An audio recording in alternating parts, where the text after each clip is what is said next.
오늘 이렇게 주신 말씀은 창세기 3장의 말씀입니다.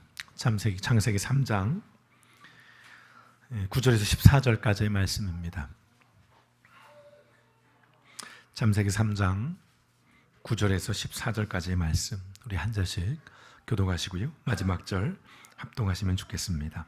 창세기 3장 9절입니다. 여호와 하나님이 아담을 부르시며 그에게 이르시되 내가 어디 있느냐?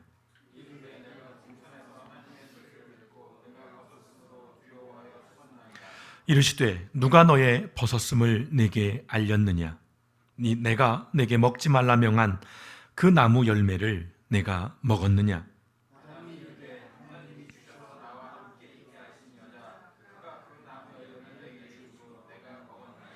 여호와 하나님이 여자에게 이르시되 내가 어찌하여 이렇게 하였느냐? 여자가 이르되 뱀이 나를 꿰므로 내가 먹었나이다.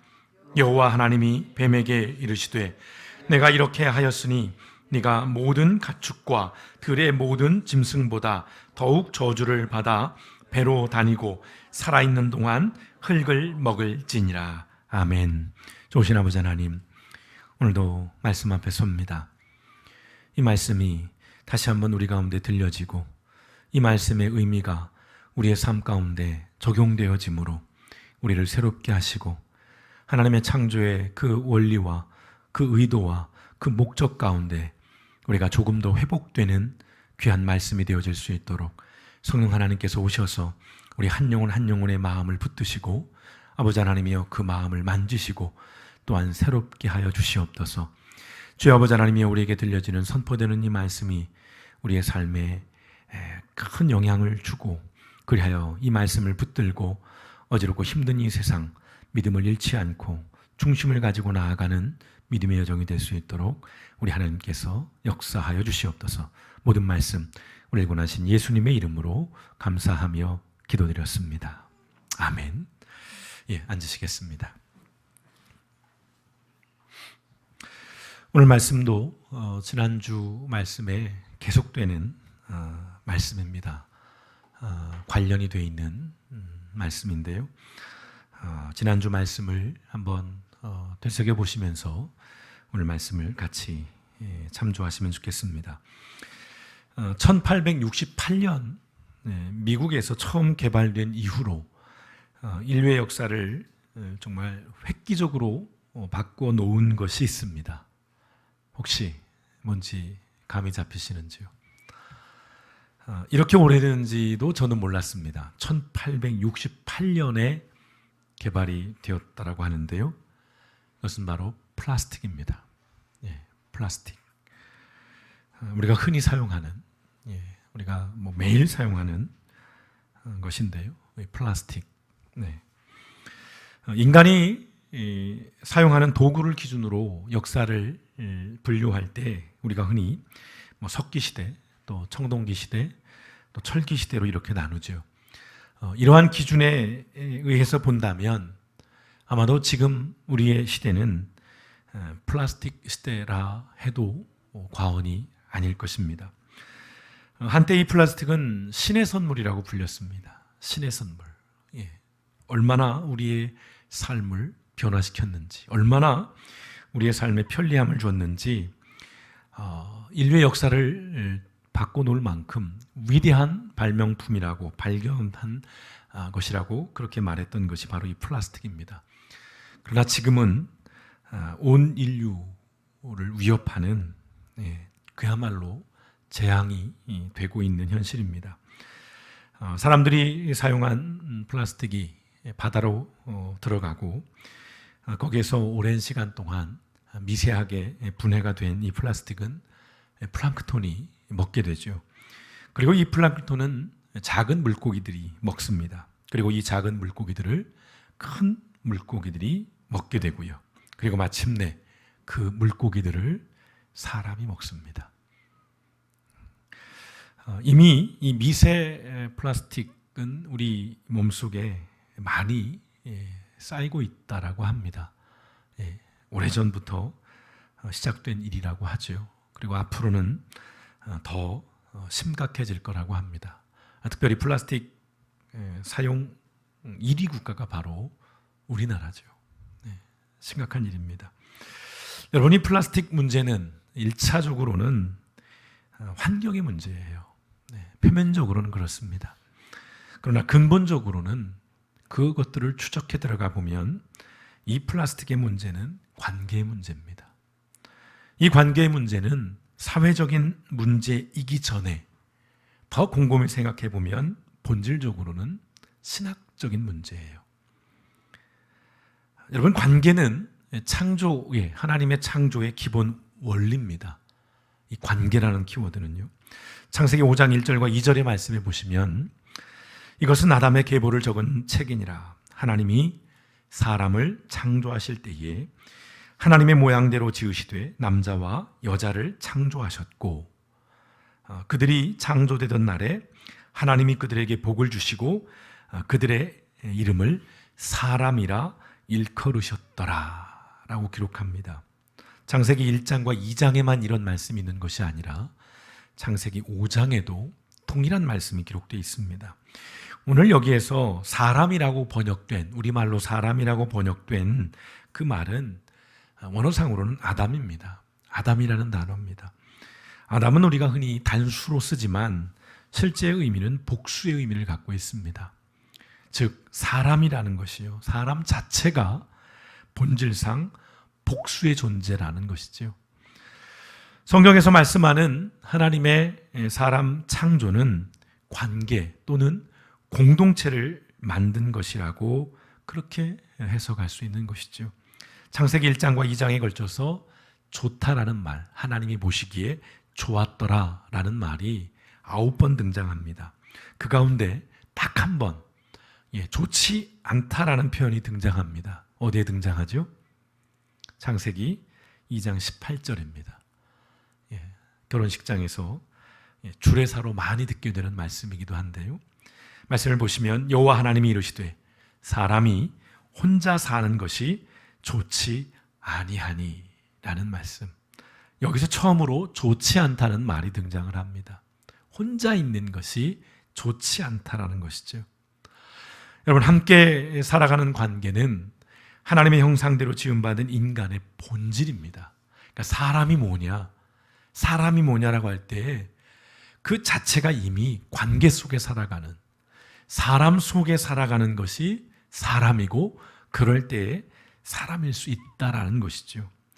교회도 마찬가지입니다. 교회도 관계가 본질이에요. 관계가. 그런데 이 관계는 여러분 필연적으로 서로 영향을 줍니다. 여러분, 이 말씀을 드립니다. 필연적이에요. 오늘 말씀은요, 범죄한 이후에 아담과 하와가 보여주는 관계인데 그 관계 중에서도 부정적인 관계, 그 부정적인 모습을 담아내고 있습니다. 오늘 말씀, 이 부정적인 관계의 시작은 뱀입니다. 뱀으로부터 시작이 되는데요. 뱀의 그럴싸한 유혹에 넘어간 하와는 금지된 나무의 열매를 먹습니다. 하나님이 먹지 말라고 한 다른 모든 것은 너희가 마음껏 먹되 그 동산 중앙에 있는 그 나무의 열매는 먹지 말라라고 유일하게 금지해 놓은 그 나무의 열매를 먹습니다. 하와가요. 그리고 아담에게도 먹게 하죠. 여러분, 그 자리에 같이 아담이 있었을까요? 하와가 먼저 먹고 그 다음에 가서 아담에게 주었을까요? 가끔 그 생각을 해봅니다.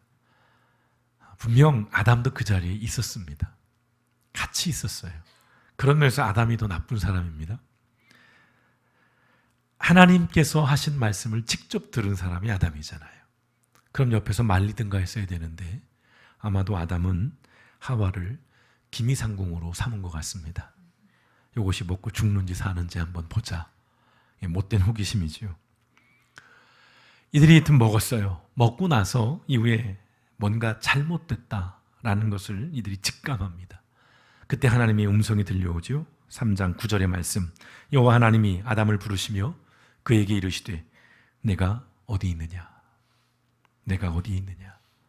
아담이 대답합니다. 10절 말씀에 이르되 내가 동산에서 하나님의 소리를 듣고 내가 벗었으므로 두려워하여 숨었나이다 라고 얘기를 합니다.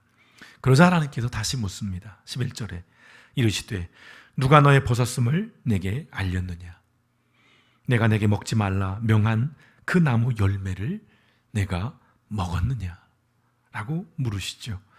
이에 아담이 대답합니다. 12절에 아담이 이르되 하나님이 주셔서 나와 함께 있게 하신 여자 그가 그 나무 열매를 내게 주므로 내가 먹었나이다 라고 이야기를 합니다. 무슨 말씀이죠? 나는 잘못이 없다는 겁니다. 나는 잘못 없다는 겁니다. 이 여자가 먹으라고 해서 난 먹었을 뿐인데 이 여자는 어떤 여자예요? 하나님이 내게 준 여자라는 거예요. 하나님이 내게 주지 않았다면 나는 먹을 일도 없었습니다 라는 이야기가 이 말 속에 깔려 있는 것이죠. 자, 그러자 하나님의 물음은 이제 하와로 향하게 됩니다. 13절 상반절의 말씀, 여호와 하나님이 여자에게 이르시되 내가 어찌하여 이렇게 하였느냐? 이제 하와가 대답을 하죠. 13절 하반절에 여자가 이르되 뱀이 나를 꿰므로 내가 먹었나이다. 그러자 하나님이 말씀하시죠. 14절에 여호와 하나님이 뱀에게 이르시되 내가 이렇게 하였으니 내가 모든 가축과 들의 모든 짐승보다 더욱 저주를 받아 배로 다니고 살아있는 동안 흙을 먹을지니라 라고 말씀을 하십니다. 여러분, 이 일련의 흐름, 이 이야기에서 우리는 하나의 순환을 볼 수 있어요. 순환, 흐름을 볼 수 있습니다. 자, 뱀에서 이야기가 시작이 됐죠. 하와로 갑니다. 하와에서 다시 아담에게 가요. 그리고 이야기는 이제 아담에서 다시 하와에게, 그리고 하와에서 다시 뱀으로 이어져 가는 부정적인 이 관계의 악순환을 오늘 이 말씀에서 볼 수 있습니다. 결국 이 사건의 시작이었던 뱀이 가장 먼저 징벌을 받습니다. 놀라운 것은요, 아담과 하와에게는 하나님이 질문을 하세요. 다 아시면서. 그런데 뱀에게는 묻지 않습니다. 뱀에게는 바로 징벌을 내리십니다. 저주를 내리세요. 그리고 그 다음에 하와가 징벌을 받습니다. 그리고 그 다음에 아담이 징벌을 받아요. 계속 순환이 되고 있습니다. 연쇄적이에요. 여러분, 이 이야기는 자기중심성이라고 하는 이 죄의 본질을 분명하게 보여주고 있습니다. 또한 책임 전가, 핑계 또는 탓이라고 하는 우리 이 죄의 속성을 아주 적나라하게 보여주는 그런 말씀입니다. 그리고 또 한 가지가 있죠. 관계의 본질을 보여주는 말씀입니다. 관계의 본질. 앞서 말씀드렸습니다. 관계는 필연적으로 서로에게 영향을 준다라고 말씀을 드렸어요. 원하든 원하지 않든, 내가 의도했든 의도하지 않았든 우리는 영향을 주고받는 존재라는 것입니다. 내가 무심코 버린 플라스틱이 나의 의도와 상관이 없이 새들이 죽어요. 물고기들이 죽습니다. 여러분 가운데 혹시 의도적으로 플라스틱을 버리시는 분은 없으시죠? 내가 이 플라스틱을 버려서 내가 이 생태계를 파괴하겠어, 내가 오염시켜야지, 이런 마음을 갖고 플라스틱을 사용하거나 버리는 사람은 아무도 없어요. 그러나 그 결과는 죽음이라는 겁니다. 심지어는 고래까지 죽어요. 그 큰 고래가 이 플라스틱 때문에 죽습니다. 그리고 결국은 사람들이 죽음을 그 위기 가운데 놓이게 되고 있는 현실을 우리가 봅니다. 정말 비극적인, 극단적인 악순환의 모습입니다. 내 의도에 악이 없었다 하더라도 내 행동의 결과로 피해가 발생한다면 그것은 모두에게 불행한 일이죠. 네. 하나님의 창조는 본래 선순환이었어요. 선순환이었습니다. 자, 아담과 하와는 둘이 아닌 하나였습니다. 타자성이 없다라는 말씀을 드렸어요. 나와 너가 아니라 그냥 우리 하나였습니다. 그리고 하나님은 아담과 하와에게 에덴 동산을 관리하고 보존하는 책임을 주시죠. 그 에덴은 아담과 하와가 살아가기에 가장 이상적인 공간을 제공합니다. 그리고 아주 풍성한 것들을 제공하는 곳이네요. 근데 죄가 이 모든 관계를 깨버린 것이죠. 하나님과의 관계가 깨졌고, 사람과 사람의 관계가 깨졌고, 사람과 자연의 관계가 깨진 겁니다. 여러분, 관계가 깨졌다는 것이 이제 서로 무관하게 되었다는 것이 아니에요. 어쩌면 차라리 그러면 좀 나을 수 있을 것 같습니다. 안 보면 그만이다, 뭐 이런 식. 근데 그게 아니라는 것이죠. 서로에게 나쁜 영향을 계속 주는 그런 관계가 되었다는 것입니다. 이건 개인의 문제도 아니고요. 나 혼자만 어떻게 잘한다고 해결될 문제도 아닌 것입니다. 예컨대 지금 미국과 중국이 무역 전쟁을 벌이고 있습니다. 그야말로 치킨 게임을 하고 있어요.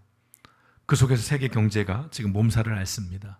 특히 우리나라는 직격탄을 맞아가고 있는 형국이고요. 중국의 미세먼지가 우리나라의 공기질을 나쁘게 합니다. 또 일본의 후쿠시마 원전은 거기서 나오는 그 방사능들이 우리나라 해역까지, 수산물까지 영향을 주고 있는 그런 현실을 우리가 봅니다. 나의 개인적인 어떤 선택, 나의 행동이 결코 개인의 영역에만 머물지 않는다는 그런 말씀입니다. 사람이 본질상 관계적인 존재이기 때문에 그런 거예요. 그렇기 때문에 다시 말씀드립니다. 우리의 신앙도 결코 개인적이거나 사적일 수 없다는 겁니다. 공적일 수밖에 없다는 거예요. 지난주 말씀대로 신앙의 공공성을 우리가 고민해야 한다는 것이죠. 자, 하나님을 믿는다는 것은 1차적으로 하나님과 나와의 관계입니다. 그렇죠? 맞습니다. 하나님과 나와의 관계예요. 그러나 여러분, 이것이 사실은 아닙니다. 여러분 가운데, 지금 여기 계신 여러분 가운데 그 어떤 영향도 없이 오롯이 여러분 자신이 여러분 스스로의 노력으로 하나님과 관계를 맺고 있거나 맺으려 하거나 맺고 있는 사람은 단 한 사람도 없습니다. 부모님의 영향이든 아니면 배우자의 영향이든 친구의 영향이든 이웃의 영향이든 우리는 모두 다 누군가의 영향으로 인해서 지금 이 자리에 앉아 있는 것이지요. 내 신앙이 더 깊어지는 것도 누군가의 영향이고요. 내가 시험에 드는 것도 누군가의 영향인 것입니다. 오롯이 나라고 하는 개인의 문제이거나 개인의 영향만은 결코 아니라는 것입니다. 성경에서 말하는 죄는 개인적인 윤리의 문제가 아니에요. 오히려 공동체의 문제입니다. 그래서 하나님은 그 공동체에게 그 죄의 책임을 묻는 그 이야기들이 성경에는 수없이 등장을 해요. 요즘 우리 사회가 관계에 대한 문제를 진지하게 고민하고 있습니다. 함께하는 세상을 만드는 일에 많은 사람들이 관심을 갖고 있어요. 피부색이나 민족이나 또는 어떤 종교나 출신, 어떤 배경 이런 거 상관이 없이 서로를 좀 인정하자, 좀 존중하자, 이러한 사람들에 대해 노력을 많이 하고 있습니다. 그런데 여러분, 이러한 일들은 본래 누가 더 해야 되는 일들이냐면 기독교인들이 해야 하는 일입니다. 그리스도인들이 해야 하는 일들이에요. 그러나 현실은 그렇지 못하죠. 오늘의 기독교, 오늘의 교회, 오늘의 목회자들, 아니 또 성도들까지 점점 더 이러한 관계를 어렵게 하고 힘들게 하고 있는 현실을 우리가 봅니다. 하나님과 관계 맺는 일에 걸림돌이 되거나 사람과 관계 맺는 일에 걸림돌이 되고 있는 안타까운 현실을 봅니다. 1년에 있었던 여러 가지 일들을 구체적으로 제가 말씀을 드리지 않을지라도 안타까운 일들이죠. 더더군다나 가슴 아픈 일은 뭡니까? 그러한 일들을 하나님의 이름으로 행한다는 겁니다. 신앙의 이름으로 행하고 있다는 것이지요. 예수님께서는 이렇게 분노하시면서 말씀하십니다. 누가복음 11장 52절에 화 있을진저 너희 율법 교사여 너희가 지식의 열쇠를 가져가서 너희도 들어가지 않고 또 들어가고자 하는 자도 막았느니라 라고 말씀합니다. 화 있을진저 뭐예요? 저주를 선포하는 겁니다. 분노하고 계시는 거예요. 성경을 잘 가르치고 예수님을 잘 소개하고 그래서 하나님의 나라로 인도해야 할 책임 있는 위치에 있던 바리새인들이 오히려 걸림돌이 되고 장애물이 되고 있는 그 현실에 예수님이 분노하신 겁니다. 성도 여러분, 우리는 모두 관계 속에 있습니다. 특별히 길벗교회라고 하는 공동체 안에 있습니다. 우리 길벗교회가 얼마나 바르고 또 건강한 공동체인가를 떠나서 그것과는 상관없이 지금 우리는 서로에게 영향을 주고 있다는 것입니다. 우리는 이 엄연한 사실 앞에 고민해야 하는 거죠. 문제의 지점이 바로 여기인 것입니다. 특별히 작은 교회일수록 서로의 영향은 더 큽니다. 이것이 장점이에요. 그러나 또 한편으로는 이것이 단점입니다. 의도와 상관없이 선한 영향도 있고 악한 영향도 있습니다. 우리 안에는요. 범죄 이전에 아담과 하와의 관계는 이렇게 표현해 볼 수 있을 것 같아요. 내가 당신입니다 라는 고백이에요. 내가 당신이라는 거예요. 내가 네가 아니라 당신. 타자성이 아닌 것이지요. 내가 너고 네가 나라는 이 말인 것이지요. 여러분, 이 관계를 담고 있는 말이 있습니다. 제가 10년째 여러분에게 소개해드리고 있는 말. 무슨 단어죠? 남아프리카의 반투어 언어죠. 그 단어입니다. 우분투라고 하는 말. 기억나시는지요? 우분투. 뜻은 말 그대로입니다. 여러분 보고 계시는 대로. 당신이 있어 내가 있습니다. 당신이 있어 내가 있다는 것이죠. 여러분, 하나님의 창조 이야기의 핵심이 바로 이런 것입니다. 여러분, 우리는 결코 분리될 수가 없습니다. 이 신앙의 여정이라는 것은 더더욱이 함께 가는 길이에요. 홀로 갈 수는 없습니다. 왜요? 하나님께서 사람을 본래 그렇게 만드셨기 때문입니다. 여러분, 제가 있는 것은 바로 여러분들이 있기 때문입니다.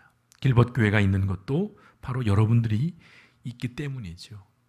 우리가 이런 고백을 할 수 있다면 우리 공동체에서부터 이미 하나님의 나라는 시작이 된 거고요. 이것이 조금 더 커져간다면 우리가 사는 세상이 하나님의 나라로 변화되어 갈 겁니다. 여러분이 있어야 길벗 교회인 것이죠. 교회는 함께 만들고 세워가는 곳입니다.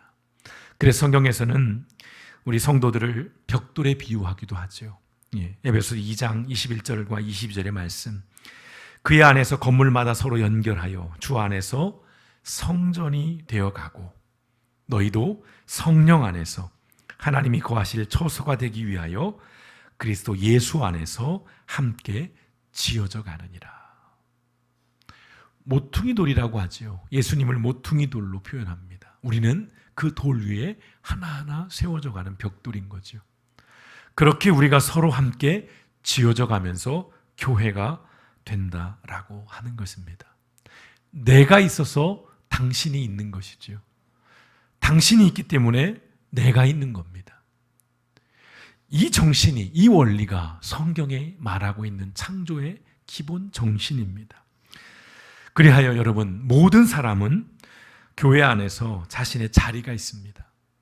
새신자든 믿음이 전혀 없는 사람이든 또는 신앙생활을 오래 했든 성경을 많이 알든 아니 성경을 잘 모르든 그런 것과 상관없이 교회 안의 모든 사람들은 자신의 자리를 가지고 있습니다.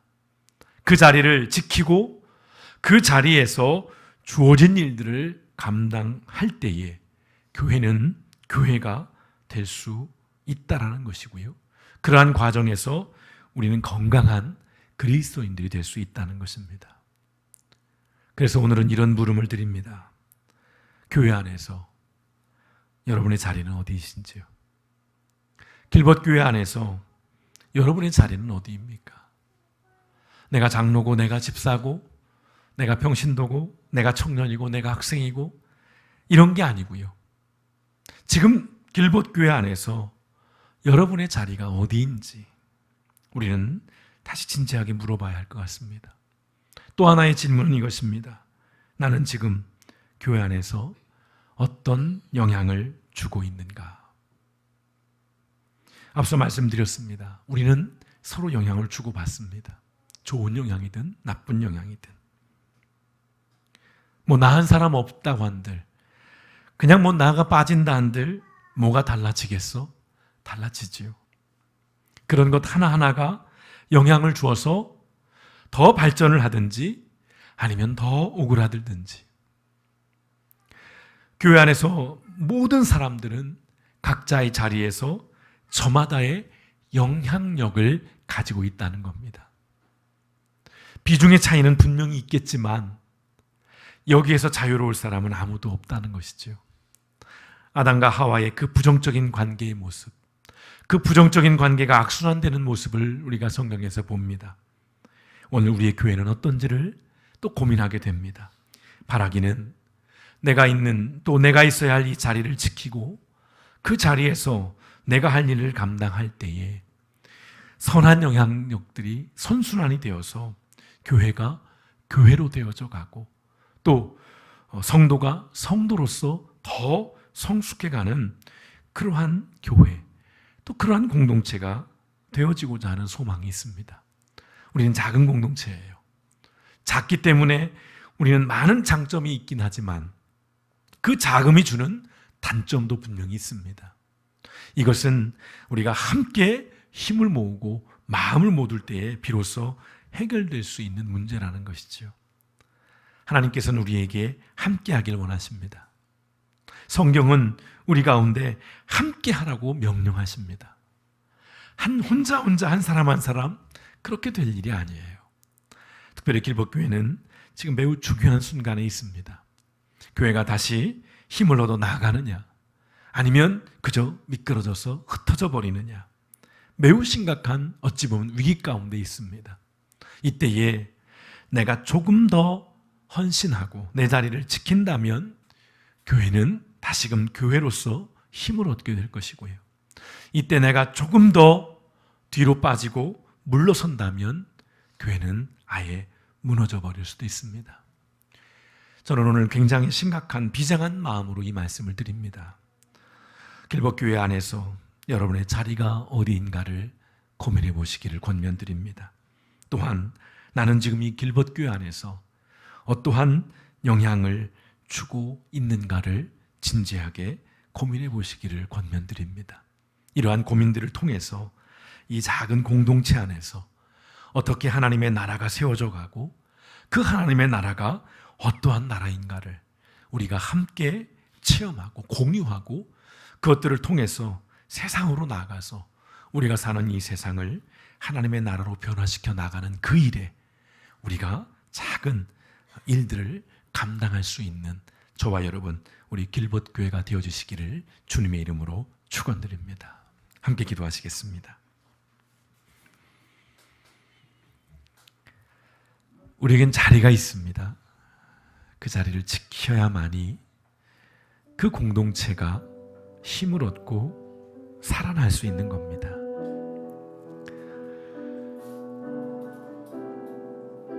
우리는 모두 관계 안에 있습니다. 우리는 서로 영향을 주고받습니다. 그래서 우리는 물어야 합니다. 길벗교회에서 나의 자리는 어디인지, 그 자리에서 난 지금 무엇을 하고 있는지, 어떤 영향을 주고 있는지. 홀로 갈 수 없는 길입니다. 함께 가야 하는 길입니다. 이 신앙의 여정에서 우리가 길벗교회 안에서 믿음 안에 지체가 됐고 길벗이 됐습니다. 우리가 조금 더 힘을 내야 할 때입니다. 저에게 힘을 주십시오. 저도 여러분에게 힘을 드리기를 원합니다.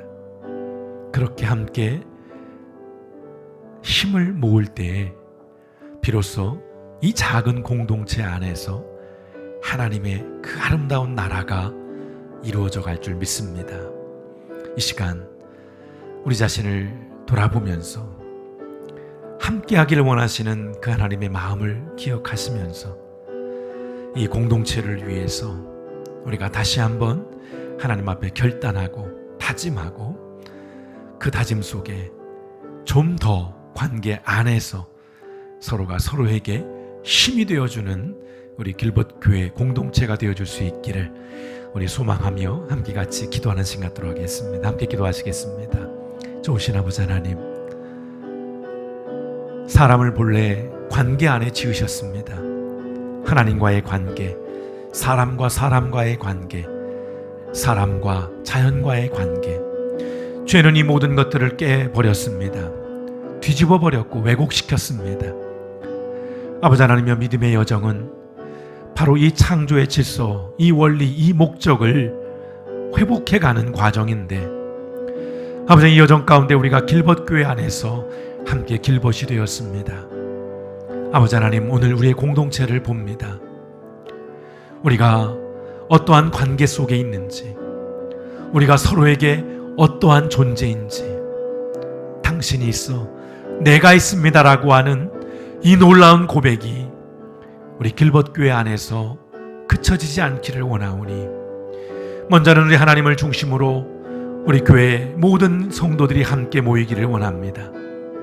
그리고 우리가 서로가 서로에게 아버지 믿음의 동역자요, 또 믿음 안에서 또한 친구가 되어줘서 주의 하나님의 나라를 이뤄가는 그 일 가운데 서로 힘을 모두 나갈 수 있도록 우리 하나님께서 우리 공동체를 불쌍히 여기시고 우리 가운데 다시 한번 은혜를 더해 주시고 힘을 더해 주시고 열정을 더해 주시어서 온전한 교회됨을 이루어 나아갈 수 있도록 우리 하나님께서 함께하여 주시옵소서.